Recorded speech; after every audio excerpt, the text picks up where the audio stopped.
मित्रांनो, आज आहे वसुबारस. आज आहे वसुबारस.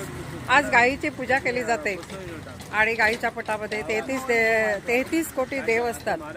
म्हणून आजच्या दिवशी वसुबारसच्या दिवशी गायीची पूजा केली जाते, तिच्या वासराची पूजा केली जाते आणि त्यांना अन्नधान्य, पौष्टिक खाद्य हे सगळं दिलं जातं.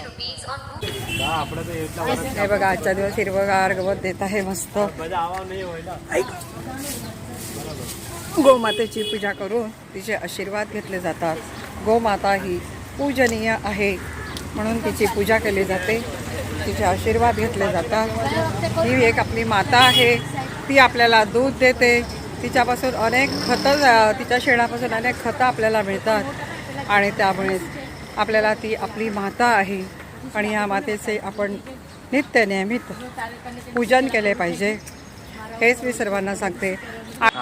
मी गौची सेवा खूप करतो आनंदाने. मला यांचा आशीर्वादाने खूप मला बस जीवाची कृपाने हाय खुशीने आहे आणि यांचा आशीर्वाद माझ्या पाठीशी. आणि गायीची पूजा आणि गायीची सेवा केली ना, जवळून जर केली तर अनेक रोगसुद्धा बरे होतात आहे, याचा प्रत्यक्षात मिळत आहे. गायीचा शेण, गायीचं गोमित्र आणि त्याच्या वासामुळे अनेक आजार बरे होत आहेत आणि याची प्रात्यक्षिकं देशामध्ये अजमावली जात आहे, म्हणून ती पूजनीय आहे.